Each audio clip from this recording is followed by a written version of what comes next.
നമ്മുടെ മാലിന്യങ്ങളെല്ലാം കൂടി എങ്ങോട്ടാണ് തള്ളുക? ജലത്തിലേക്ക് തള്ളിക്കൊണ്ടിരിക്കും. മനുഷ്യ ശരീരം 70% വെള്ളമാണ്. 70% വെള്ളമാണ് മനുഷ്യ ശരീരത്തിൽ. 100 കിലോ തൂക്കമുള്ള ഒരു മനുഷ്യൻ്റെ 70 കിലോ പച്ചവെള്ളമാണ്. രക്തത്തിൽ 90% വെള്ളമാണ്. തലച്ചോറിൽ 95% വെള്ളമാണ്. അപ്പോൾ ഒരാളൊരു കാര്യം പറഞ്ഞാൽ നമുക്ക് മനസ്സിലാകുന്നുണ്ടെങ്കിൽ യഥാർത്ഥത്തിൽ ആർക്കാണ് മനസ്സിലാവുക? ജലത്തിനാണ് മനസ്സിലാകുക അല്ലേ? ജലത്തിന് പറയാനുള്ളത് എന്ന് പറയുന്ന പുസ്തകം മേടിക്കാൻ പറഞ്ഞിരുന്നു. ജലത്തിന് പറയാൻ ഉള്ള ഒരു പുസ്തകം ഇവിടെ വന്നിട്ടുണ്ട്. മേടിച്ചു ആരെങ്കിലും? ഇവിടെ കൊണ്ടുവരണം. ആര് കൊണ്ടുവരും? ജമിനിടിക്കലുണ്ട്. മസാറു ഇമോട്ടോ എന്ന് പറയുന്ന കുരുള കൊണ്ടുവന്നാൽ മതി. മസാറു ഇമോട്ടോ എന്ന് പറയുന്ന ഒരു ജപ്പാൻകാരൻ എഴുതിയ ഒരു പുസ്തകമാണ് ജലത്തിന് പറയാനുള്ളത്. ജലത്തിന് എല്ലാം വൃത്തിയായിട്ട് മനസ്സിലാവും. ജലത്തിന് സകലതും നമ്മൾ പറയുന്നതൊക്കെ ജലത്തിന് മനസ്സിലാകും. ഒരാൾക്ക് മനസ്സിലാകുന്നത് ആൾക്കല്ല മനസ്സിലാകുന്നത്, അയാളുടെ ജലത്തിനാണ് അത് മനസ്സിലാവുക. അപ്പോൾ ആ ജലത്തെപ്പറ്റി നമ്മൾ കൂടുതൽ പഠിക്കണം. ജലം പവിത്രതയുള്ള ഒന്നാണ്, പവിത്രമായി സംരക്ഷിക്കപ്പെടേണ്ട ഒന്നാണ്. അത് മലിനപ്പെടുത്തരുത്, ഒരു കാരണവശാലും മലിനപ്പെടുത്തരുത്. ജലം മലിനമാക്കിയാൽ ആര് മലിനമായി? നമ്മൾ മലിനായി. പുറത്തുള്ള ജലം അകത്തേക്ക് കയറി കഴിഞ്ഞാൽ നമ്മൾ മലിനായില്ലേ? അപ്പോൾ വേണ്ടാത്ത വെള്ളമാണ് ഉള്ളിൽ ചെല്ലണമെങ്കിലോ? പച്ചവെള്ളം കുടിക്കുന്നതിന് പകരം ചാരായം എടുത്ത് കുടിച്ചാലോ എന്തായിരിക്കും? മനസ്സ് മാറില്ലേ? പെട്ടെന്ന് മനസ്സ് മാറില്ലേ? അപ്പം ജലം അങ്ങനെ നോക്കണം. നമ്മുടെ നദികൾ മുഴുവൻ, ഭാരതത്തിൻ്റെ നദികൾ മുഴുവൻ പുണ്യനദികളായിരുന്നു. ജലത്തെ പവിത്രമായി കണ്ടിരുന്ന ഒരു നാടാണ്. പക്ഷേ ഇന്ന് അതിനെ കാര്യമായി ശ്രദ്ധിക്കുന്നില്ല. അതിപ്രധാനമാണ് മനുഷ്യനെ സംബന്ധിച്ചിടത്തോളം. കാരണം അവൻ്റെ ശരീരത്തിൽ മെജോറിറ്റി ജലമായതുകൊണ്ടും അവൻ മനസ്സിലാക്കുന്നത് ജലമാണ് മനസ്സിലാക്കുന്നത് കൊണ്ടും ജലത്തെ പരമാവധി പുണ്യതയോടുകൂടി സംരക്ഷിക്കപ്പെടേണ്ട ഒന്നാണ്. അപ്പം ജലം കറങ്ങിക്കൊണ്ടിരിക്കുന്ന ഒന്നാണ്. അതിനെ തടുത്തിടാൻ ആർക്കുമാവില്ല. അതുകൊണ്ടാണ് പരിസ്ഥിതി പ്രവർത്തകർ പറഞ്ഞത് ഡാം കെട്ടരുത്. ജലം എന്തിനുള്ളതാണ്? എന്തിനായാണ് ജലം? ഒഴുകാനുള്ളതാണ്. അതിന് കുറുകെ ഡാം കെട്ടിവെച്ചാലോ, തടുത്തിട്ടാൽ ഇന്നല്ലെങ്കിൽ നാളെ എന്തായിരിക്കും സംഭവിക്കുക? പൊട്ടും അല്ലേ? ഇവിടുത്തെ മുല്ലപ്പെരിയാർ പൊട്ടിയാൽ എറണാകുളം എവിടെയിരിക്കും? എറണാകുളം മൊത്തം കണി കാണാനുണ്ടാവില്ല. കാരണം ചെളിയും മണ്ണും കൊണ്ട് കംപ്ലീറ്റ് മൂടിയിട്ടിരിക്കുകയായിരിക്കും മണ്ണിനടിയിൽ. ഒരു 10,000-10,000 വർഷം കഴിയുമ്പോൾ നമ്മുടെ അനന്തരതലമുറ ആരെങ്കിലുമൊക്കെ മാന്തി എടുത്തിട്ട് പറയും, എന്താണ് ഇവിടെ പണ്ടൊരു ടൗൺ ഉണ്ടായിരുന്നു, അതെ എന്നാണ്, കുറേ മനുഷ്യരുണ്ടായിരുന്നു, എങ്ങനെയൊക്കെ ജീവിച്ചവരാണ് എന്ന് പറയേണ്ട ഗതികേട് വരും. തടുത്തിടരുത്. പൊട്ടുക തന്നെ ചെയ്യും. എപ്പോൾ പൊട്ടുമെന്നുള്ളതിൻ്റെ സംശയമുള്ളൂ. എപ്പോഴാണ് പൊട്ടണത് എന്നതിനെപ്പറ്റി മാത്രമേ നമുക്ക് സംശയമുള്ളൂ.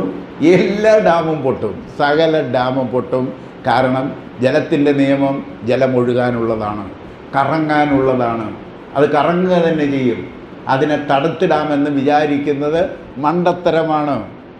എത്ര ഡാമാണ് നമ്മൾ കെട്ടിവെച്ചിരിക്കണമെന്നറിയാമോ? ഹൈ റേഞ്ചസിൽ മുഴുവൻ. ജലം എങ്ങനെ സംരക്ഷിക്കണമെന്ന് പഠിക്കുന്നതിന് പകരം, ജലം എന്താണ് എന്ന് മനസ്സിലാക്കുന്നതിന് പകരം അതിനെ നമ്മൾ അഹങ്കാരം, ആരുടെ അഹങ്കാരം? സിവിൽ എൻജിനീയറിങ്ങിൻ്റെ ഹുങ്ക്. സിവിൽ എൻജിനീയറിങ്ങിൻ്റെ ഹുങ്കാണ് ഞങ്ങളിവിടെ കെട്ടിയിടും. ആർച്ച് ഡാം ഇടുക്കിയുടേത് ആർച്ച് ഡാമാണ്. ആർച്ച് ഡാം ഇല്ലേ? ഇതിന് ഈ ആർച്ച് ഡാം കെട്ടിവെച്ചു. ആർച്ച് ഡാം കാനഡയുടെ ടെക്നോളജിയൊക്കെ ഉപയോഗിച്ചിട്ടാണ് ഇത് ചെയ്തിരിക്കുന്നത്. എന്തിനാ ഈ ആർച്ച് ഡാം കെട്ടി വെച്ചിരിക്കുന്നത്? ചെലവ് കുറക്കാൻ വേണ്ടിയിട്ട്. ചെലവ് കുറക്കാൻ വേണ്ടി, അതായത് ജലത്തിൻ്റെ ഫോഴ്സിനെ തടുത്ത് നിർത്താനുള്ള ചെലവ് കുറക്കാൻ വേണ്ടിയിട്ട് ആണ് ആർച്ച് ഡാം പണിതത്. ഈ ആർച്ച് ഡാമിലൂടെ ഈ 2 ജലത്തിൻ്റെ ലോഡ് കൊണ്ടുപോയി കൊടുത്തിരിക്കുന്നത് 2 മലകളിലാണ്. ലോഡ് ഫോഴ്സ് മുഴുവൻ വരണത് ആ കോൺക്രീറ്റിലല്ല, ഡൈവേർട്ട് ചെയ്തിട്ട് മലകളിലാണ്. ഇതിലേതെങ്കിലും ഒരു മല 1 ഇഞ്ച് അനങ്ങിയ പൊട്ടും. മനസ്സിലായില്ല? അതപ്പോൾ പൊട്ടും. അത് പൊട്ടാതിരിക്കാൻ പറ്റില്ല. കാരണം അത് ലോഡ് ഡിസ്ട്രിബ്യൂട്ട് ചെയ്തിരിക്കുന്നത് മലകളിലാണ്. ഭൂമി കുലുക്കം ഉണ്ടാകാൻ സാധ്യതയുള്ള മേഖലയിലാണ് ആ ഡാം ഇരിക്കുന്നത്. അതുകൂടി പൊട്ടിയാൽ എന്തായിരിക്കും അവസ്ഥ? മുല്ലപ്പെരിയാർ പൊട്ടിയാൽ നേരെ വന്നത് ഇടുക്കി ഡാമിലേക്കായിരിക്കും. ഇടുക്കി ഡാമിനെയും പൊട്ടിക്കുമത്. അതുകൊണ്ടാണ് പറഞ്ഞത് ഇവിടെ മൂവാറ്റുപുഴ പിടിച്ചിങ്ങോട്ട് ആ വഴികൾ മുഴുവൻ ജലത്തിന് എങ്ങോട്ടാണ് പോകണമെന്നറിയാം, എങ്ങനെ കൂടിയാണ് പോകണമെന്നറിയാം. ഞാൻ 2018 ഒരു ചെറിയ വെള്ളം ഇച്ചിരി കൂടുതൽ തുറന്നു വിട്ടപ്പോൾ എന്തായി? വടക്കംപരവൂരും എല്ലായി, പാണ്ടനാട്, ജീവിതത്തിൽ ഇന്നേ വരെ വെള്ളം കണ്ടിട്ടില്ലാത്ത ചെങ്ങന്നൂരും അവിടുത്തെ റോഡിലൂടെ ബോട്ട് ഓടിച്ചിട്ടാണ് പെരപ്പുറത്തിരുന്ന ആളുകളെ രക്ഷിക്കേണ്ടി വന്നത്. വെറുതെ ഇച്ചിരി ഒന്ന് തുറന്നു വിട്ടതേ ഉള്ളൂ. അപ്പം അത് പൊട്ടിയാലത്തെ അവസ്ഥ എന്തായിരിക്കും? ജലത്തിനെ തടുത്തിടരുത്. ജലത്തിനെ അതിൻ്റെ വഴിക്ക് വിട്ടേ പറ്റൂ. കാരണം ജലത്തിന് സകലതും അറിയാം. ഈ ഭൂമിയിൽ മനുഷ്യൻ കാണിച്ചു കൊണ്ടിരിക്കുന്ന കൊള്ളരുതായ്മകൾ മുഴുവൻ ആർക്കറിയാം? ജലത്തിനറിയാം. അപ്പോൾ എന്തായിരിക്കും വരിക? പേമാരിയായിരിക്കും വരിക. ഒന്നുകിൽ ജലത്തിൽ മുക്കിക്കൊല്ലും, അല്ലെങ്കിൽ വെള്ളം തരാതെ കൊല്ലും. 2 വഴിയുണ്ട് അവർക്ക്, മനസ്സിലായില്ലേ? ഒന്നെങ്കിൽ മുക്കിക്കൊല്ലുകയായിരിക്കും ചെയ്യുക, അല്ലെങ്കിൽ ഒരു തുള്ളി വെള്ളം തരില്ല, ഉണക്കിക്കൊല്ലും. ഈ 2 വഴിയും. അപ്പോൾ നമ്മൾ പ്രതീക്ഷിക്കേണ്ട സംഭവിക്കാൻ പോകുന്ന കാര്യങ്ങളാണ് ഈ പറയുക. കാരണം ഈ ജലം എന്താണ് എന്ന് ചെറുതായിട്ട് ബോധ്യം വന്നിട്ടുള്ളത് കൊണ്ട് ജലത്തിന് പറയാനുള്ളത് എന്ന പുസ്തകം ആധുനിക ശാസ്ത്രം അതിനെ സ്യൂഡോ സയൻസ് എന്ന പേരിൽ തള്ളിക്കളഞ്ഞിരിക്കുകയാണ്. അങ്ങനെയല്ലത്. അതിനകത്ത് കാര്യമുണ്ട്. ജലത്തിന് എന്തും മനസ്സിലാകും. ആ പുസ്തകം വായിച്ചു കഴിഞ്ഞിട്ട്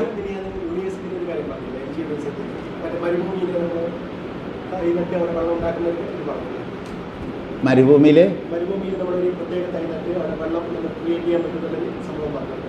വെള്ളം ക്രിയേറ്റ് ചെയ്യാൻ പറ്റും. വെള്ളം ക്രിയേറ്റ് ചെയ്യാൻ പറ്റും.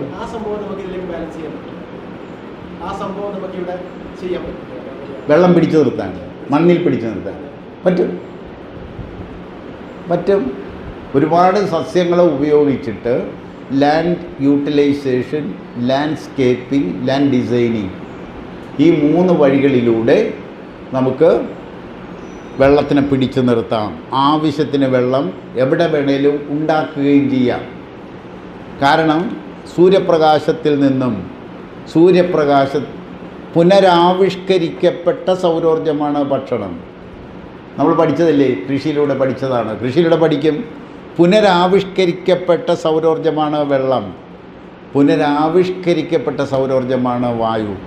വായുവും വെള്ളവും മണ്ണും ഒന്ന് തന്നെയാണ്, സൂര്യപ്രകാശം തന്നെയാണ്. ഇത് മനസ്സിലാക്കാതെ എന്തെങ്കിലുമൊക്കെ ചെയ്തു വെച്ചാൽ അത് പൊട്ടിപ്പോകും. ഇതെല്ലാം ഉദ്ദേശിച്ചാൽ നമുക്ക് ചെയ്യാം. ഇന്നലെ രാജസ്ഥാനിൽ നിന്നുള്ളൊരു 8-10 പേര്, 15 പേരുണ്ടായിരുന്നു. കോക്കൺ ലഗൂൺ ഹോട്ടലിലുണ്ടായിരുന്നു. അവരുടെ പ്രശ്നം അവിടെ 47 ഡിഗ്രി ആയിരുന്നു ടെമ്പറേച്ചർ. അപ്പോൾ അത് പരിഹരിക്കാനുള്ള ഒരു സംവിധാനത്തെപ്പറ്റി ഒരു ഡിസ്കഷൻ നടന്നിട്ടുണ്ട് ഇന്നലെ രാത്രി ഒരു 9 മണിക്ക്. ഞാൻ പറഞ്ഞത് ശരിയാക്കി തരാം, ഞാൻ പറയണ പോലെ ചെയ്യാമെങ്കിൽ. അവർ പറയുന്നത് നിങ്ങളുടെ ചെടിയൊന്നും അവിടെ വളരില്ല. ഞാൻ പറഞ്ഞു ഞങ്ങളുടെ ചെടി കൊണ്ടുവെക്കാൻ ആരെങ്കിലും പറഞ്ഞു? നിങ്ങളുടെ പ്രദേശത്ത് ചെടിയുണ്ട്. നിങ്ങളുടെ 10 കിലോമീറ്റർ ചുറ്റളവിൽ ഒരു സർവേ നടത്തുക. എത്ര ചൂടിലും പച്ചപ്പ് നിൽക്കുന്ന ചെടി അവിടെയുണ്ട്. അത് ഐഡൻറ്റിഫൈ ചെയ്തിട്ട് നമുക്ക് കൈകാര്യം ചെയ്യാം. മനസ്സിലായി? അവർക്ക് മനസ്സിലായി. നിങ്ങൾ മൊത്തം മാറ്റാൻ നോക്കരുത്. 10 ഏക്കറുണ്ടെങ്കിൽ 10 ഏക്കറിൽ 1 ഏക്കർ കോൺസെൻട്രേറ്റ് ചെയ്ത് അവിടെ ഡെൻസ് ഫോറസ്റ്റ് ആക്കുക, അവിടുത്തെ സസ്യങ്ങൾ ഉപയോഗിച്ചിട്ട് ശരിയാക്കിയെടുക്കുക. അങ്ങനെ ഓരോ 10 ഏക്കർ ശരിയാക്കി വരുമ്പോഴത്തേക്ക് സംഗതി ശരിയാകും. അങ്ങനെ ശരിയാവുള്ളൂ. അവർക്ക് അവസാനം മനസ്സിലായി. അവരാദ്യം മുഴുവൻ എന്നെ എതിർക്കായിരുന്നു. നിങ്ങളുടെ ഇവിടെ പച്ചപ്പ് ഉണ്ടാകാതിരിക്കാൻ കാരണം ഇവിടെ മഴ പെയ്യുന്നത് കൊണ്ടാണെന്നാണ്. അവർക്ക് വെള്ളം എന്താണെന്നറിയില്ല. നമുക്കെന്തറിയാം? അവിടെ സൂര്യപ്രകാശമുണ്ട്. സൂര്യപ്രകാശം തന്നെയാണ് വെള്ളമെന്ന് നമുക്കറിയാം. ആ സൂര്യപ്രകാശത്തെ പിടിച്ച് വെള്ളമാക്കി മാറ്റുന്ന സംവിധാനമാണ് നമുക്ക് ചെയ്യേണ്ടത്. അതിന് പകരം ഡാം കെട്ടി അവിടെ ഇട്ടിട്ട് എന്നിട്ട് സുഖമായിട്ട് എല്ലാവരും കിടന്ന് ഉറങ്ങുകയാണ് AC മുറിയിൽ, അല്ലേ?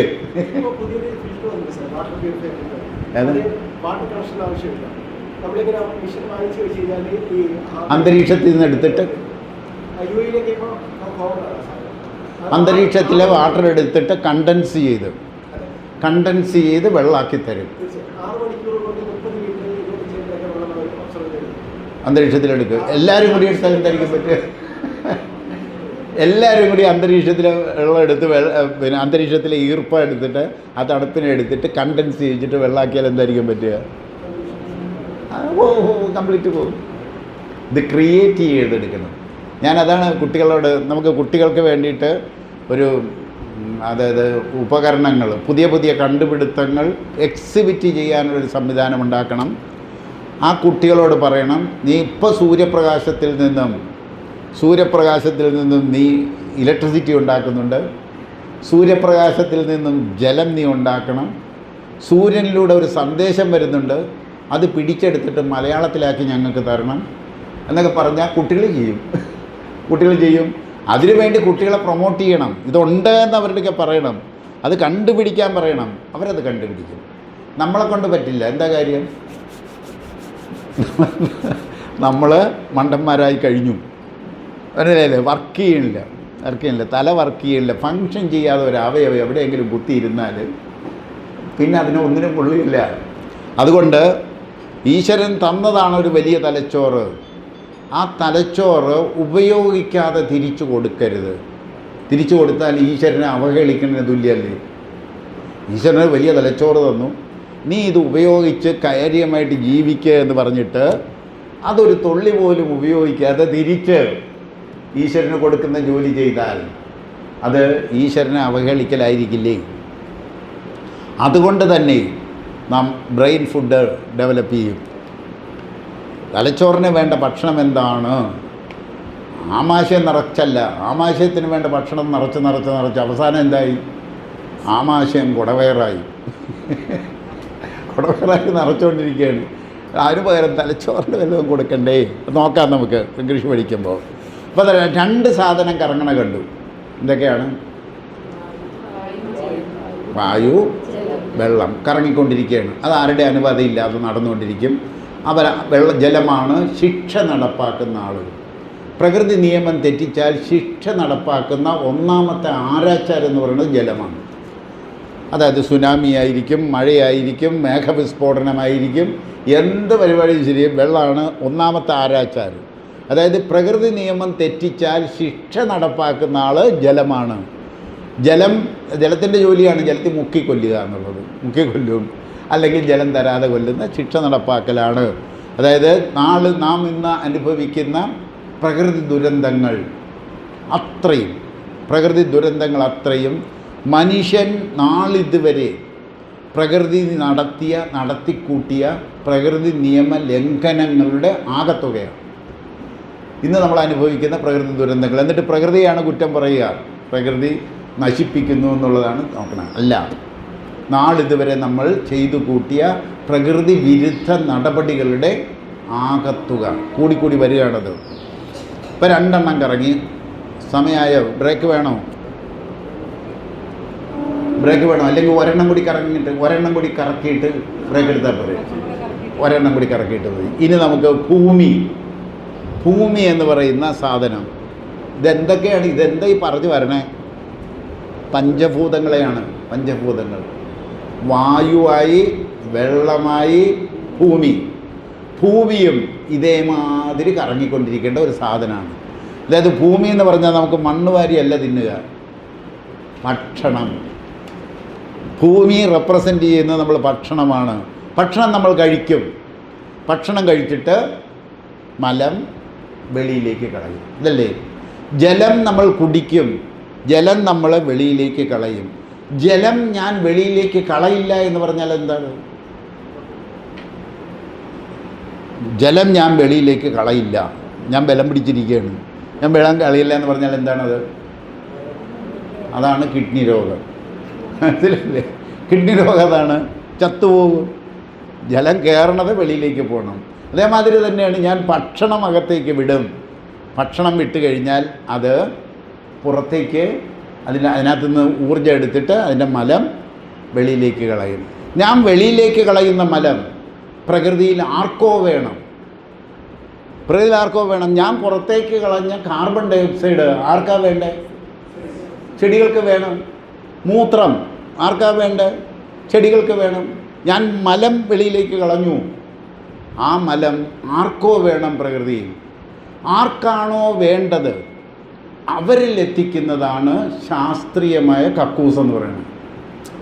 ശാസ്ത്രീയമായ കക്കൂസ് എന്ന് പറഞ്ഞാൽ ആർക്കാണോ പ്രകൃതി വിധിച്ചിരിക്കുന്നത് അവർക്ക് കൊടുക്കുന്നതാണ് ശാസ്ത്രീയമായ കക്കൂസ്. ചിലപ്പോൾ മീനിനായിരിക്കും, ചിലപ്പോൾ മൃഗങ്ങൾക്കായിരിക്കും, ചിലപ്പോൾ പക്ഷികൾക്കായിരിക്കും.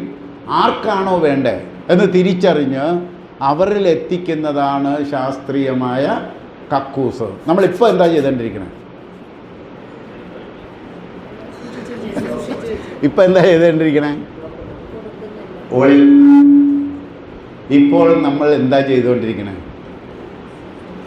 നമ്മളൊരു സേഫ്റ്റി ടാങ്ക് കെട്ടി, കാശ് മുടക്കി വലിയൊരു ടാങ്ക് കെട്ടി, കോൺക്രീറ്റ് സ്ലാബിട്ട് ഏതോ ദിവ്യ വസ്തു സൂക്ഷിച്ച് വെക്കണത് പോലെ സൂക്ഷിച്ച് വെച്ചോണ്ടിരിക്കുകയാണ് അതിനെ, അല്ലേ? എന്തായിരിക്കും സംഭവിക്കുക? മഴ പെയ്ത് വെള്ളം പൊങ്ങി, കിണറ്റിലെ വെള്ളവും റോഡിലെ വെള്ളവും പുഴയിലെ വെള്ളവും സേഫ്റ്റി ടാങ്കിലെ വെള്ളവും കുളത്തിലെ വെള്ളവും എല്ലാം കൂടി ഒന്നിച്ചു. കുടിവെള്ളം മുഴുവൻ എന്തായി? കോളിഫോം ബാക്ടീരിയ കൊണ്ട് നിറഞ്ഞു. കേരളത്തിലെ കംപ്ലീറ്റ് കുടിവെള്ളം കോളിഫോം ബാക്ടീരിയയാണ്. കോളിഫോം ബാക്ടീരിയ കൊണ്ട് നിറഞ്ഞിരിക്കുകയാണ്. നമ്മളതല്ലേ കുടിച്ചോണ്ടിരിക്കണേ? നമ്മളതാണ് കുടിച്ചോണ്ടിരിക്കണേ. പക്ഷേ നമ്മുടെ വയറിളകണുണ്ടോ? ഇല്ല. നമ്മൾ കുടിക്കണ വെള്ളം ഒരു സായിപ്പിന് കൊടുത്തേ, സായിപ്പ് വയറിളകി ചത്തുപോകും. കാര്യം എന്താണ്? ആ കോളിഫോം ബാക്ടീരിയ അവന് താങ്ങാൻ പറ്റിയില്ല. അപ്പോൾ നമുക്കെന്തോ ഒരു ഗുണം കിട്ടിയിട്ടുണ്ട്, ഒരു കോളിയോഫോം ബാക്ടീരിയ റെസിസ്റ്റൻസ് നമുക്ക് കിട്ടിയിട്ടുണ്ട്. എങ്ങനെ കിട്ടിയത്? ചാണകം മെഴുകിയ തിണ്ണയിൽ വളർന്നതുകൊണ്ട്, ചാണകം കലക്കി മിറ്റടിച്ച് തളിച്ചതുകൊണ്ട്, മനസ്സിലായില്ലേ? ചാണകം ഉപയോഗിച്ച് കൃഷി ചെയ്തതുകൊണ്ട്, പശുവിൻ്റെ ചാണകത്തിലൂടെ നമുക്ക് ഒരു കോളിഫോം ബാക്ടീരിയ റെസിസ്റ്റൻസി നമുക്കും കിട്ടിയിട്ടുണ്ട്, ചൈനക്കാർക്കും കിട്ടിയിട്ടുണ്ട്. അവൻ ഏത് വെള്ളം കുടിച്ചാലും വലിയ കുഴപ്പവും ഒന്നുമില്ലാതെ കിട്ടിയിട്ടുണ്ട്. ഈ റെസിസ്റ്റൻസി നമുക്കിപ്പോൾ നഷ്ടപ്പെട്ടുകൊണ്ടുപോയിരിക്കുന്നു. എല്ലാ കാര്യം ചാണകം വാരില്ല, തിണ്ണ മുഴുവൻ ടൈലും മാർബിളുമായി. പണ്ട് കാലത്ത് കൊച്ചുങ്ങൾ പിറന്ന് വീണാൽ ചാണകം മെഴുകിയ തിണ്ണയിലാണ് പിറന്ന് വീഴുക. കൊച്ച അപ്പിയിട്ടത് തിണ്ണയിലാണ്. എന്തായിരിക്കും ചെയ്യുക? അത് കോരിക്കളഞ്ഞിട്ട് ഇച്ചിരി പച്ചച്ചാണകം എടുത്തുകൊണ്ട് വന്ന് മെഴുകിക്കളയും. അതിനകത്ത് ബാക്ടീരിയ മുഴുവൻ, ബാക്കിയുള്ള ദോഷമുള്ള ബാക്ടീരിയ മുഴുവൻ അത് മാറ്റിക്കളയും. അങ്ങനെയായിരുന്നു ചെയ്തുകൊണ്ടിരുന്നത്. ഞങ്ങൾ വേമ്പനാട് കായലിൻ്റെ തീരത്താണ് ഞങ്ങളുടെ താമസം മുഴുവൻ. ഞങ്ങളുടെ കക്കൂസുകൾ മുഴുവൻ കായലിലേക്കായിരുന്നു. കായലിൽ 2 കാലിടും, കൈതക്കാല്. കരയിൽ 2 എണ്ണം. ഇത് രണ്ടും കൂടി കൂട്ടിക്കെട്ടിയിട്ട് ഒരു ചെറിയ മറ, ഒരു 10-15 ഓലമടൽ ചുറ്റും കെട്ടിത്തൂക്കി മറയുണ്ടാക്കി. ഇതാണ് കക്കൂസ്. ഈ കക്കൂസിൽ പോകാനായിട്ട്, മലവിസർജനം നടത്താനായിട്ട് അതിനകത്ത് കയറി ഇരിക്കുമ്പോൾ താഴെ വെള്ളത്തിൽ, കായലിൽ ഒരു സ്ഥലം മീൻ വരും. മീൻ എന്തറിയാം? അവൻ്റെ ഭക്ഷണം താഴോട്ട് വരുമെന്ന് അറിയാം. ആയിരക്കണക്കിന് മീൻ ഇങ്ങനെ കറങ്ങിക്കൊണ്ടിരിക്കും.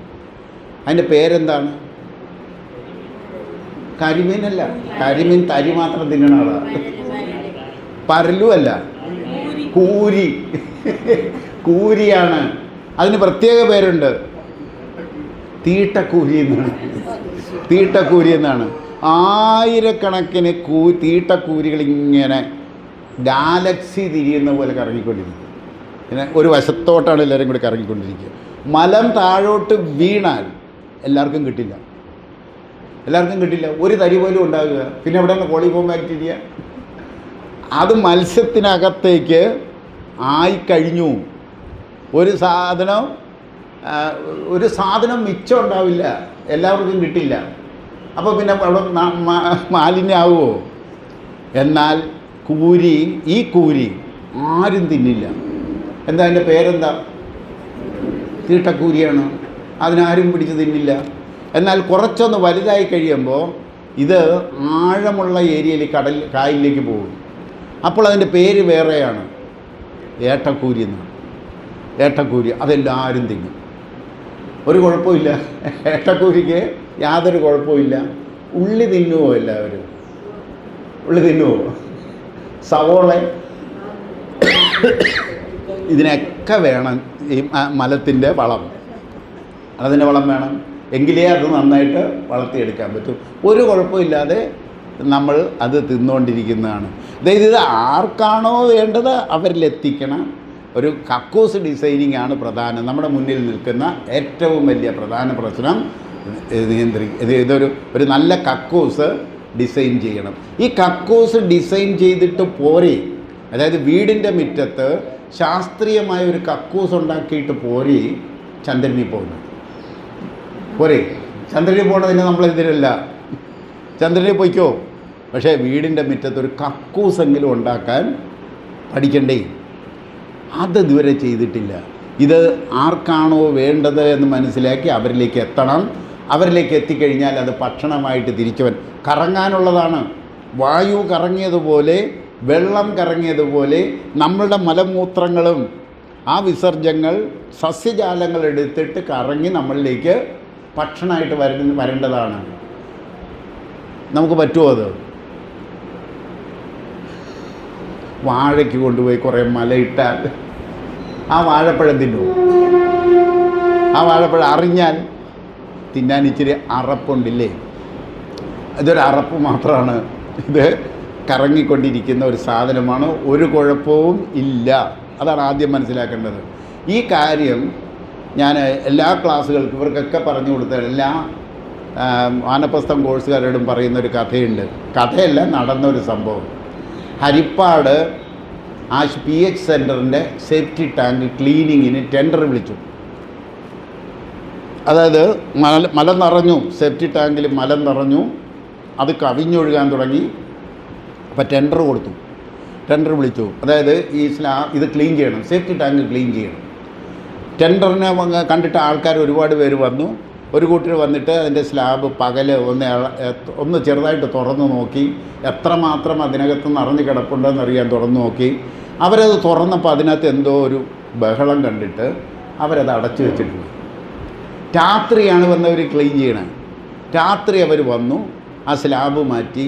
അതിനകത്ത് മുഴുവൻ മുഷിയായിരുന്നു. മുഷി എന്ന് പറഞ്ഞൊരു മീനില്ലേ, കാരിയുടെ വേറൊരു ഇനം, നല്ല വണ്ണുള്ള കൊമ്പുള്ള ഇനം മുഷിയായിരുന്നു.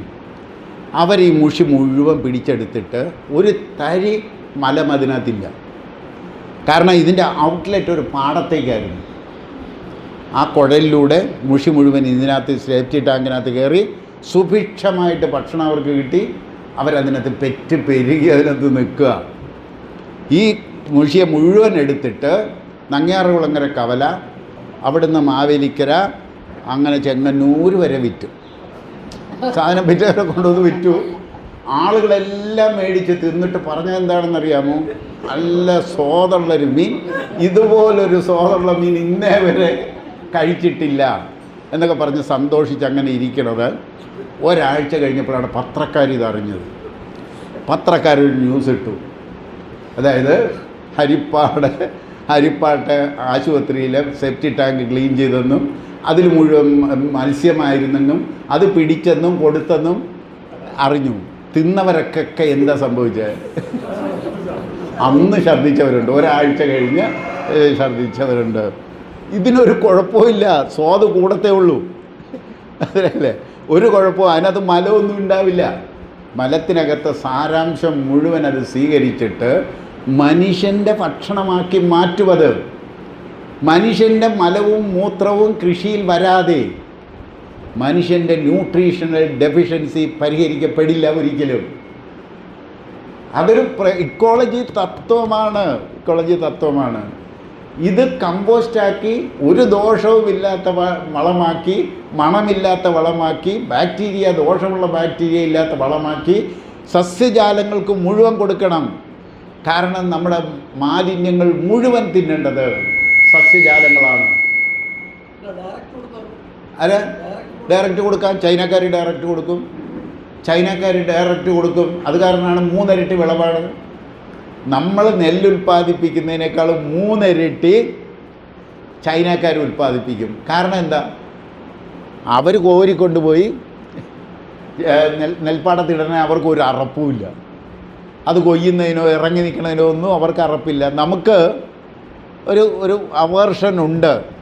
പക്ഷേ ഇത് കറങ്ങേണ്ടതാണെന്നും അതിലൂടെ നമുക്ക് സകല ന്യൂട്രീഷണൽസ് മുഴുവൻ കിട്ടുമെന്നും നമ്മൾ അറിഞ്ഞേ മതിയാകൂ.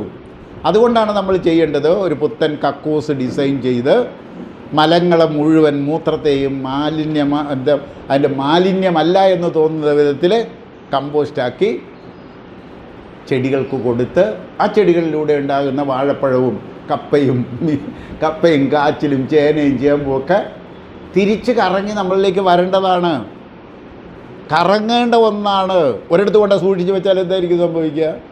ഇപ്പം നമ്മൾ ചെയ്തുകൊണ്ടിരിക്കുന്നത് അത് മുഴുവൻ സേഫ്റ്റി ടാങ്കിനകത്ത് വയ്ക്കണം. അപ്പം കറങ്ങിക്കൊണ്ടിരിക്കേണ്ട ഒന്നാണ് എന്ന് അറിയുക. സകലതും 2 എണ്ണം 3 എണ്ണം ഇപ്പോൾ കറങ്ങണ കണ്ടു. തടഞ്ഞു വെച്ചാൽ അത് പ്രശ്നമാണ്. വെള്ളം തടഞ്ഞു വെച്ചാൽ, ഡാം കെട്ടി തടഞ്ഞു വെച്ചാൽ അത് പ്രശ്നമാണ്. മലം ടാങ്കിനകത്ത് സൂക്ഷിച്ചാൽ അത് പ്രശ്നമാണ്.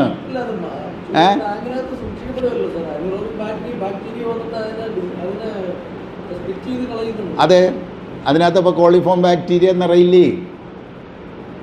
അതിനകത്ത് വെള്ളം, കിണറ്റിലെ വെള്ളവും കുളത്തിലെ വെള്ളവും മഴ പെയ്ത് ആയി കഴിയുമ്പോഴത്തേക്കുള്ള കുഴപ്പമേ ഉള്ളൂ. വേറെ അല്ലാതെ കുഴപ്പമൊന്നുമില്ല. കോരിക്കൊണ്ടുപോയി ഇതിനകത്ത് ആദ്യം എന്തോ ഒരു ബാക്ടീരിയ വിട്ടിട്ട് മണമില്ലാതാക്കിയിട്ട് കോരിക്കൊണ്ടുപോയി നാട് നീളെ ഇപ്പോൾ ഇടുന്നുണ്ട്.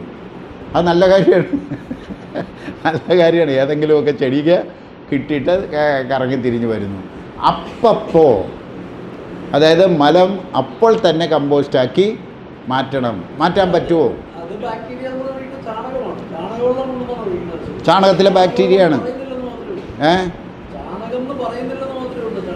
ചാണകത്തിലെ ബാക്ടീരിയ ഡീകമ്പോസിങ് ബാക്ടീരിയയാണ്. അതിനെ ഉപയോഗിക്കാം. ഇതൊന്നുമില്ലാതെ ഞാൻ ചെയ്തു. ഇത് മനസ്സിലാക്കിയിട്ട്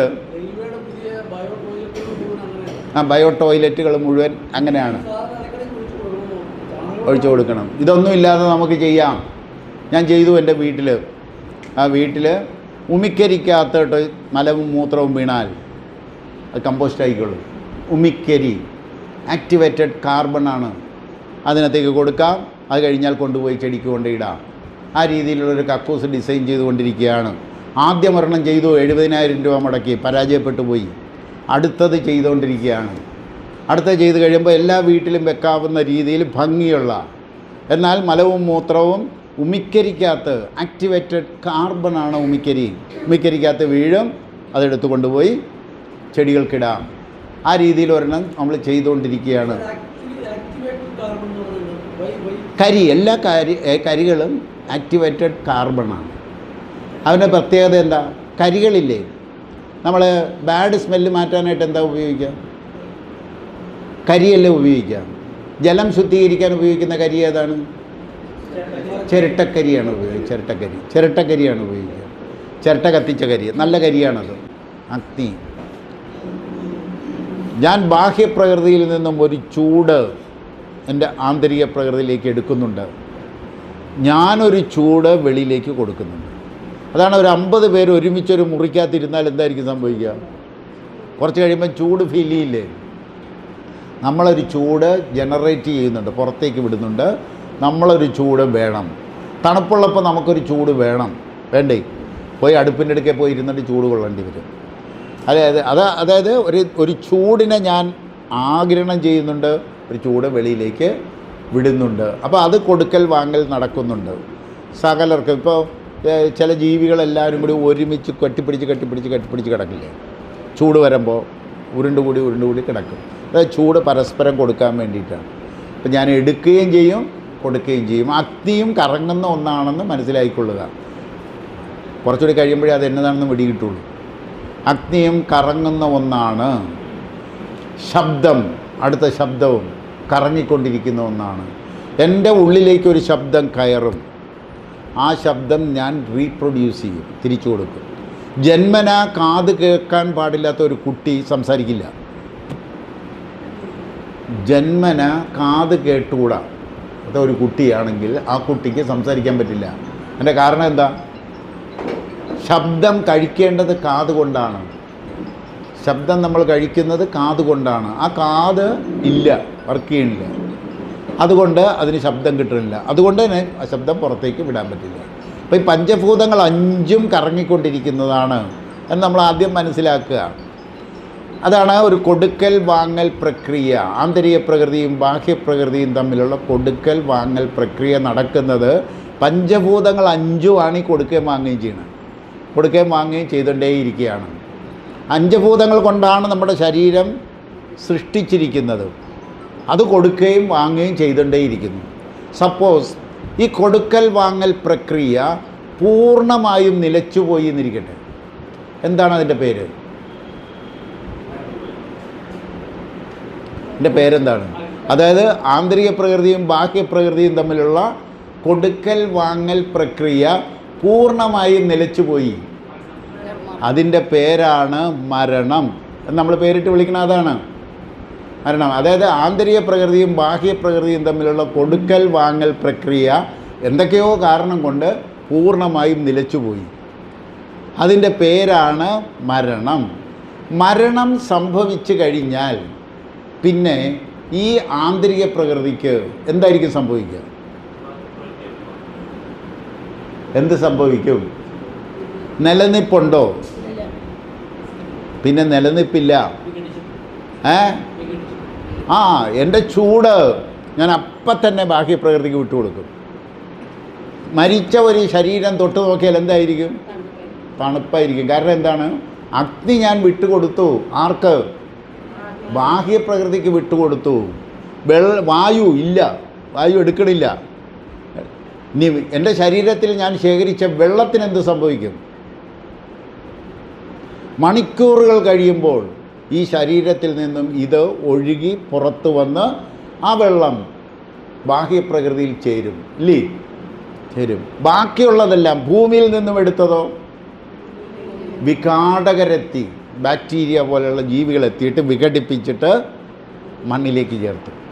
ഞാൻ മണ്ണിൽ നിന്നും എടുത്തതൊക്കെ മണ്ണിലേക്കും, ബാഹ്യപ്രകൃതിയിലെ ജലത്തിൽ നിന്നും എടുത്തതെല്ലാം ജലത്തിലേക്കും, ബാഹ്യപ്രകൃതിയിലെ വായുവിലേക്കും, ബാഹ്യപ്രകൃതിയിൽ നിന്നുള്ള അഗ്നിയിലേക്കും ശബ്ദം ഞാൻ എടുക്കണമില്ല, കൊടുത്തില്ലേ? ബാഹ്യപ്രകൃതിയിൽ ഞാൻ ഇല്ലാണ്ടായോ? എൻ്റെ ആന്തരിക പ്രകൃതി ശരീരം ഇല്ലാണ്ടായോ? ആയോ? ആയി. എവിടെ പോയി?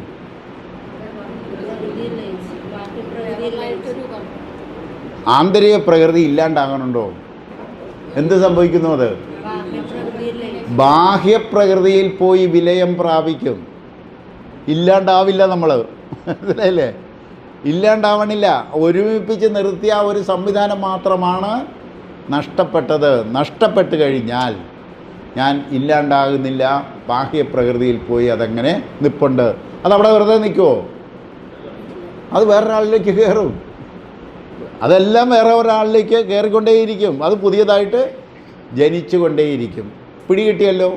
മരണം എന്ന് പറഞ്ഞാൽ ആന്തരിക പ്രകൃതിയും ബാഹ്യപ്രകൃതിയും തമ്മിലുള്ള കൊടുക്കൽ വാങ്ങൽ പ്രക്രിയ പൂർണ്ണമായും നിലയ്ക്കുന്നതിനെയാണ് മരണം എന്ന് പേരിട്ട് വിളിക്കുക.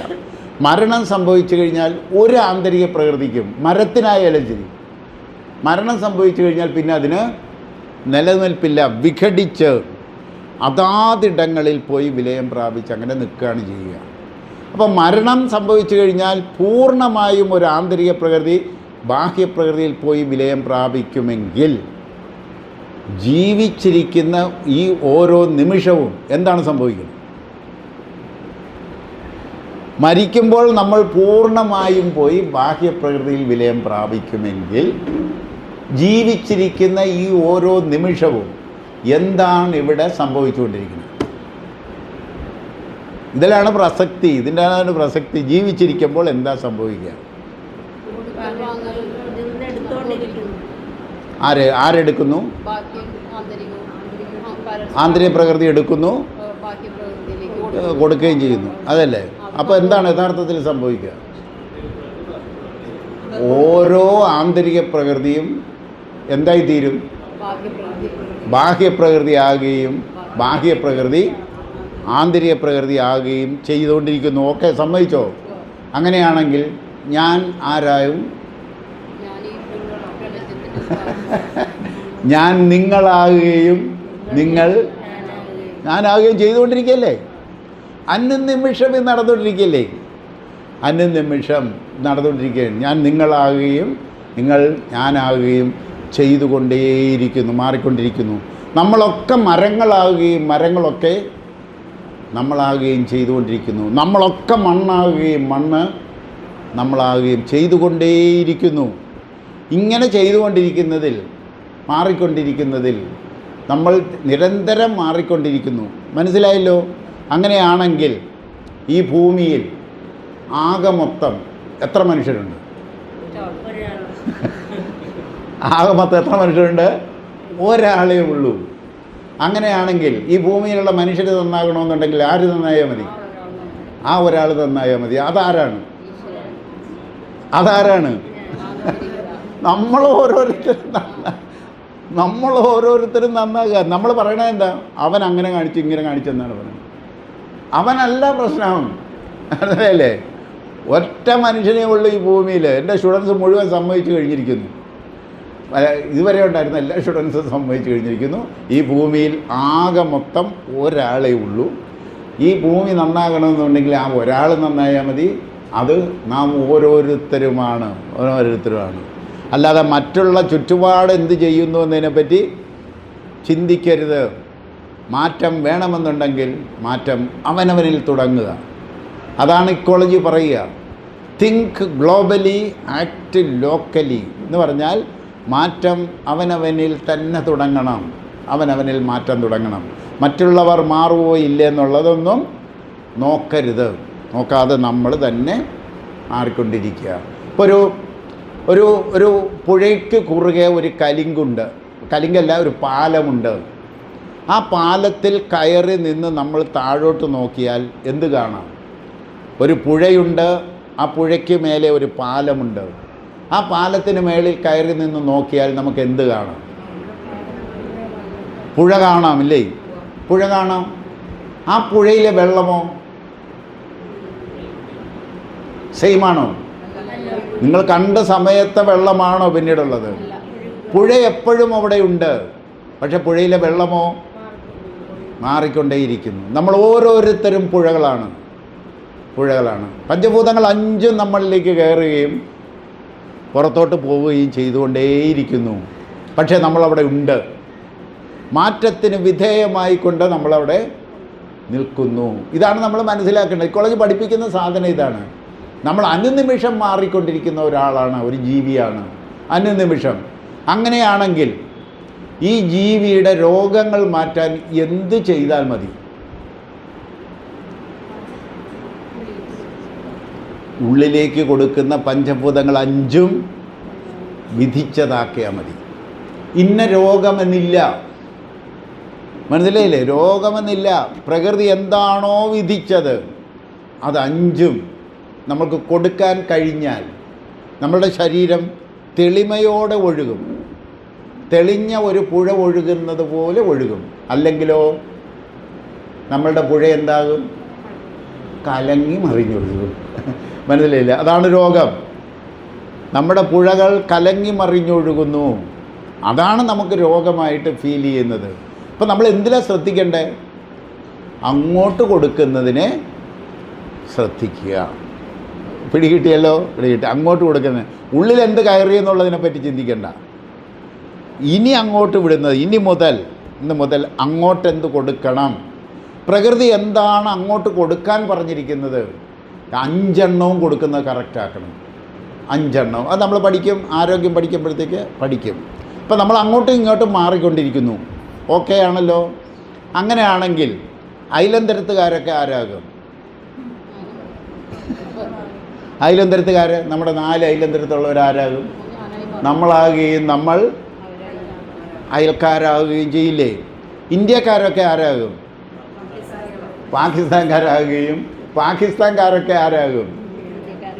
ഇന്ത്യക്കാരൊക്കെ ചൈനക്കാരാകുകയും ചൈനക്കാരൊക്കെ പാകിസ്ഥാൻകാരാകുകയും പാകിസ്ഥാൻകാരൊക്കെ നമ്മളാകുകയും ചെയ്തുകൊണ്ടേയിരിക്കുകയല്ലേ?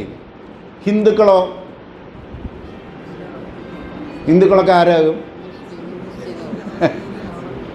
ഹിന്ദുക്കളൊക്കെ ക്രിസ്ത്യാനികളാകുകയും ക്രിസ്ത്യാനികളൊക്കെ ഇസ്ലാമാകുകയും ഇസ്ലാമൊക്കെ ഹിന്ദുക്കളാകുകയും ചെയ്തുകൊണ്ടിരിക്കുകയല്ലേ? ആണോ? മാറിക്കൊണ്ടിരിക്കുകയല്ലേ? പിന്നെ എന്തിനാണ് അടിയെന്നുള്ളതാണ്. കമ്മ്യൂണിസ്റ്റുകാരൊക്കെ ആരാകും?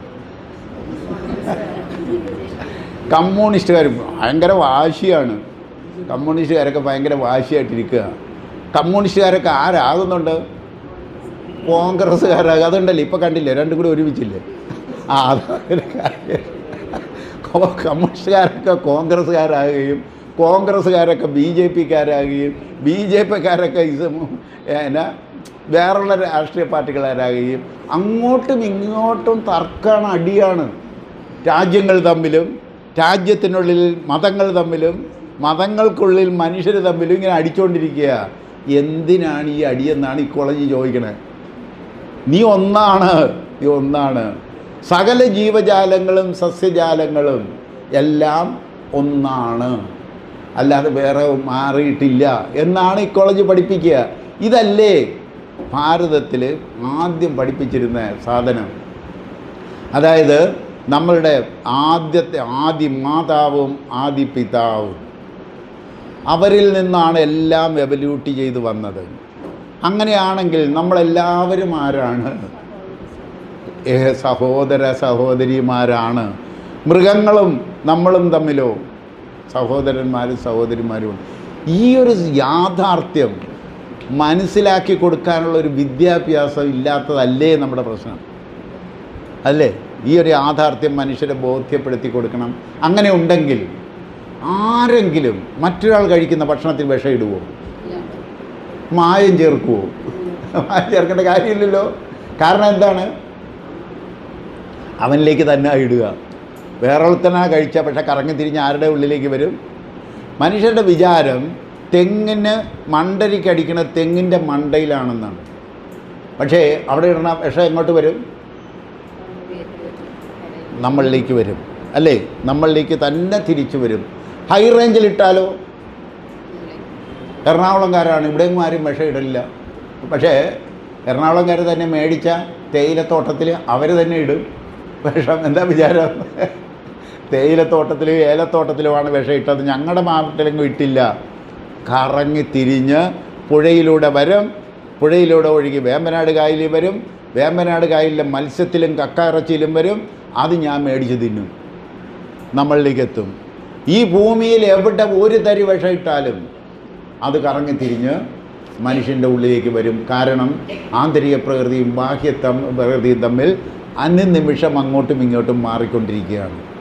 ഭൂമിയിൽ എവിടെ ഇടുന്നു എന്നുള്ളത് പ്രശ്നമല്ല. ഈ എവിടെ കൊണ്ട് ഇട്ടാലും ശരി, അത് കറങ്ങി തിരിഞ്ഞ് പല വഴികളിലൂടെ നമ്മളിലേക്ക് തന്നെ തിരിച്ചെത്തുക തന്നെ ചെയ്യും. ഒരമ്മ ഒരു കുഞ്ഞിനെ പ്രസവിച്ചു. ആ കുഞ്ഞിന് എത്ര കിലോ തൂക്കം ഉണ്ടാകും? സാധാരണഗതിയിൽ എത്ര കിലോ തൂക്കം ഉണ്ടാകും? 2.5 കിലോ ഉണ്ട്, 3 കിലോ ഉണ്ട്, 3.5 ഉണ്ട്, 4 ഉണ്ട്. നമുക്ക് 3 കിലോ എന്ന് എടുക്കാം. ഒരമ്മ ഒരു കുഞ്ഞിനെ പ്രസവിച്ചപ്പോൾ അതിന് 3 കിലോ തൂക്കം ഉണ്ട് എന്നിരിക്കട്ടെ. 3 കിലോ തൂക്കമുള്ളൊരു കുഞ്ഞാണ്. ഈ 3 കിലോ തൂക്കത്തിനുള്ളത് ഈ അമ്മ എവിടെ നിന്നാണ് വലിച്ചെടുത്തത്?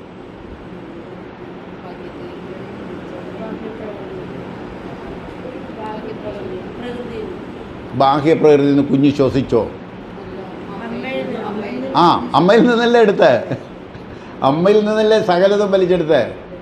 അതായത് 3 കിലോ തൂക്കത്തിനുള്ളത് ഈ കുഞ്ഞ് വലിച്ചെടുത്തത് ആരിൽ നിന്നാണ്? അമ്മയിൽ നിന്നാണ്. ഈ അമ്മ എവിടെ നിന്നാണ് വലിച്ചെടുത്തത്? അമ്മയ്ക്കും കുഞ്ഞിനും വേണ്ടത് ബാഹ്യപ്രകൃതിയിൽ നിന്നാണ് വലിച്ചെടുത്തത്, അല്ലേ? സമ്മതിച്ചല്ലോ. ഈ കുഞ്ഞ് 3 കിലോ തൂക്കത്തിനുള്ള കുഞ്ഞ് കുറേ നാൾ കഴിഞ്ഞ് വളർന്ന് വലുതായി 60 കിലോ തൂക്കത്തുള്ള ഒരു മനുഷ്യനായി മാറിയെന്നിരിക്കട്ടെ. ബാക്കി 57 കിലോ എവിടെ നിന്ന് കിട്ടി? 57 കിലോ. അതായത് അമ്മയിൽ നിന്നും ആകപ്പാട് 3 കിലോയെ വലിച്ചെടുത്തുള്ളൂ, സ്വന്തം അമ്മയിൽ നിന്ന്. ബാക്കി 57 കിലോ ഏതോ ഒരു അമ്മയിൽ നിന്നാണ് വലിച്ചെടുത്തത്, അല്ലേ? ആരാണത്? അതാണ് പ്രകൃതി മാതാവ്. പ്രകൃതി മാതാവ് എന്ന് പറയാൻ കാര്യം അതാണ്. 57 കിലോ പ്രകൃതിയിൽ നിന്നാണ് വലിച്ചെടുത്തത്. 3 കിലോ അമ്മയിൽ നിന്നും എടുത്തു. അമ്മയിലെ വയറ്റിലായിരുന്നപ്പോഴും അമ്മ എടുത്തതും പ്രകൃതിയിൽ നിന്നാണ്.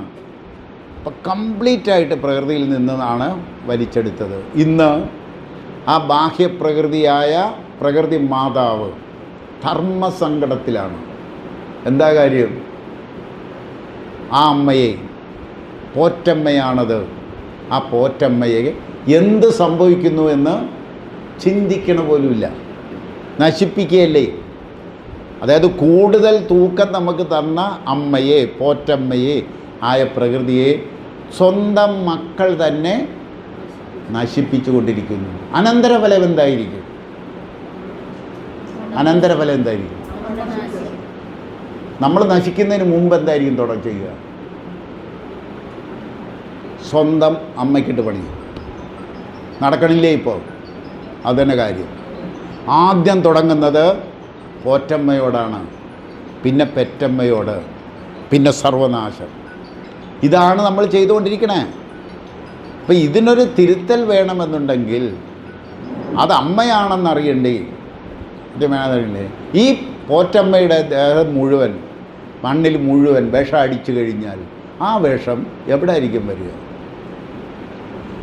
ഗർഭിണിയായ ഒരമ്മ ഇച്ചിരി വിഷം എടുത്ത് വായിലേക്ക് ഇട്ടാൽ കുഞ്ഞിനെ ബാധിക്കുമോ ഇല്ലയോ? ബാധിക്കില്ലേ? അങ്ങനെയാണെങ്കിൽ പോറ്റമ്മയുടെ മേൽ വിഷമിട്ടാൽ ആ പോറ്റമ്മയുടെ മക്കളായ നമ്മളെ അത് ബാധിക്കുമോ ഇല്ലയോ? ഒരു തരി രാസവളം പോലും ഇനി മണ്ണിലേക്ക് ഇടരുത് എന്ന് പറയാനുള്ള കാരണം അതാണ്. കീടനാശിനി ഇടരുത്. ഒരു തരി രാസവളമോ കീടനാശിനിയോ മണ്ണിലേക്ക് ഇടരുത്. അല്ലാതെ വേണ്ടത് വിളയിച്ചെടുക്കാൻ നാം പഠിക്കണം, പഠിച്ചിട്ട് ചെയ്തെടുക്കണം. രാസവളം ഇട്ടാൽ അത് വലിയ കുഴപ്പമൊന്നുമില്ല. അനുവദനീയമായ തോതിൽ വിഷം നല്ലതാണ്, കുഴപ്പമില്ല എന്ന് പറഞ്ഞാൽ എന്ത്? ഈ അനുവദനീയമായ തോതെന്ന് പറയുന്നത് കുറച്ച് വിഷം കഴിക്കാമെന്നോ? കുറച്ച് വിഷം കഴിക്കാമെന്നാണോ അനുവദനീയമായ? ഒറ്റയടിക്ക് ചത്തുപോകണില്ലെന്ന് മാത്രം, ഇല്ലേ? കൂടുതൽ ക്വാണ്ടിറ്റി ഇട്ടാൽ ഒറ്റയടിക്ക് ചത്തുപോകും. മറ്റതാണെങ്കിൽ കുറേ നാൾ കഴിഞ്ഞ് ഏതെങ്കിലും രോഗം വന്നായിരിക്കും ഇതല്ലേ? തെറ്റാണ്.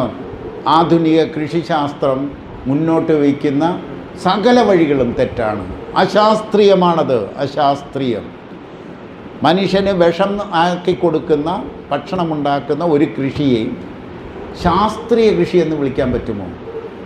നമ്മുടെ മണ്ണ് വിഷമാക്കുന്ന, നമ്മുടെ വെള്ളം വിഷമയമാക്കുന്ന, ഭക്ഷണം വിഷമയമാക്കുന്ന ഒരു കൃഷി ശാസ്ത്രത്തെ ശാസ്ത്രീയ കൃഷി എന്ന് വിളിക്കാനാവുമോ? അശാസ്ത്രീയമാണ് ആ കൃഷി. നമ്മൾ അതിൻ്റെ പകിട്ട് കണ്ട് അത് നമ്മൾ എടുത്തുപോയതാണ്. മനുഷ്യർ ഇടാതിരുന്നു. ഞാൻ ഒരുപാട് കർഷകരെ ഇൻ്റർവ്യൂ ചെയ്തു. തീവളമാണ് എന്ന് പറഞ്ഞിട്ട് ഇടാതിരുന്ന കർഷകരുണ്ടായിരുന്നു രാസവളം വന്നപ്പോൾ. ആദ്യം രാസവളം വന്നപ്പോൾ തീവളമാണ്, ഞാനത് എൻ്റെ പാടത്തിടില്ല എന്ന് പറഞ്ഞ മനുഷ്യരുണ്ടായിരുന്നു. ആ മനുഷ്യർ മുഴുവൻ മാറി. ഇന്ന് അതേ കർഷകൻ പറയണത് എന്താണെന്നറിയാമോ? രാസവളം ഇട്ടാൽ എന്തെങ്കിലും കിട്ടുമെന്നുള്ളൊരു അവസ്ഥയിലേക്ക് കൊണ്ടെത്തി. കാരണം യൂറിയ വാരി എറിഞ്ഞു കഴിഞ്ഞാൽ ഒരു 3-4 ദിവസം അത് മുഴുവൻ പച്ചയായിട്ട് നമ്മൾ കാണുന്നു. അത് പച്ചയായിട്ട് കണ്ടാൽ ആളുകൾ വീണ് പോയില്ലേ? വീണ് പോകും. ഇനി മടിച്ചു നിന്ന കർഷകൻ്റെ പാടത്ത് കൃഷി ഓഫീസർ, അന്ന് കൃഷി ഓഫീസറല്ല, ഗ്രാമസേവകൻ, ഈ ഗ്രാമസേവകന്മാർ കർഷകൻ അറിയാതെ അവൻ്റെ പാടത്ത് കൊണ്ടുപോയി ഈ രാസവളം ഇട്ടിട്ടുണ്ട്. അവൻ അറിഞ്ഞിട്ടില്ല. കൊണ്ട് ഇട്ടിട്ട് നല്ല ഭംഗിയായിട്ട് വരുന്നു. അവൻ പറഞ്ഞ് ഞാൻ കൊണ്ട് ഇട്ടതാണ്, ഇനി നീ ഇട്. അവന് വിട്ടു. പ്രലോഭിപ്പിച്ച് സൗജന്യമായി കൊടുത്ത് അതിന് കുറേ ആനുകൂല്യങ്ങൾ കൊടുത്ത് പ്രലോഭിപ്പിച്ചാണ് കർഷകരെ മുഴുവൻ ഇങ്ങോട്ട് മാറ്റിയത്. ഇനി അവരെ പഴയ ജൈവ കൃഷിയിലേക്ക് കൊണ്ടുപോകാൻ ഒട്ടും പ്രയാസമില്ലെന്ന് വിചാരിക്കുന്നുണ്ടോ? അതികഠിനമായ ജോലിയാണ്, അതികഠിനമായ ജോലിയാണ്. അതായത് അവൻ്റെ മനസ്സിൽ കയറി ഇതെന്നതാണ് എന്ന് പറഞ്ഞു കൊടുത്ത് അവനെ തിരുത്തി വിഷമില്ലാത്ത ഭക്ഷണം ഉണ്ടാക്കാൻ ഓരോരുത്തരെയും പഠിപ്പിച്ചേ പറ്റൂ, ഓരോരുത്തരെയും പഠിപ്പിച്ചേ പറ്റൂ. കൃഷിയുടെ പ്രാധാന്യം അത്രയ്ക്കും വലുതാണ്. അപ്പോൾ അതിലേക്കാണ് നമ്മൾ കൂട്ടുന്നത്. ഇത് പഠിക്കുമ്പോൾ, ഇക്കോളജി പഠിക്കുമ്പോഴാണ് നമുക്ക് മനസ്സിലായത് എത്രമാത്രം ദ്രോഹം നമ്മൾ നമ്മളുടെ പെറ്റമ്മയോട് ചെയ്ത് കഴിഞ്ഞു. അത് തിരിഞ്ഞ് പോറ്റമ്മയിലേക്ക് വന്നു കഴിഞ്ഞു. വീടിനകത്തേക്ക് കയറി സംഘർഷം, വീടിനകത്തിനുള്ളിലേക്ക് കയറി. പുറത്ത് നടന്ന രാജ്യങ്ങൾ തമ്മിൽ നടന്ന സംഘർഷം, രാജ്യത്തിനുള്ളിൽ സ്റ്റേറ്റുകൾ തമ്മിലായി, സ്റ്റേറ്റിനുള്ളിൽ പഞ്ചായത്തുകൾ തമ്മിലായി, ഒടുവിൽ വീടിനുള്ളിലേക്ക് കയറി. സംഘർഷങ്ങൾ വീടിനുള്ളിലേക്ക് കയറി. ഇതിൻ്റെ മൂല കാരണം അവനവൻ ആരാണ്, അവൻ്റെ ജോലി എന്താണ്, അവൻ്റെ ധർമ്മം എന്താണ് എന്ന് ഇവനെ പഠിപ്പിക്കാൻ നമ്മുടെ വിദ്യാഭ്യാസത്തിന് പറ്റിയില്ല എന്നുള്ളത് മാത്രമാണ്. അപ്പോൾ ആ വിദ്യാഭ്യാസത്തിലൂടെ നമുക്ക് സമൂഹത്തെ മാറ്റിയെടുത്തേ പറ്റും. അതിനാണ് നമ്മൾ ഇക്കോളജി എന്ന് പറയുന്നൊരു ശാസ്ത്രം കയ്യിലെടുക്കാൻ പറഞ്ഞത്. പിടികിട്ടിയല്ലോ?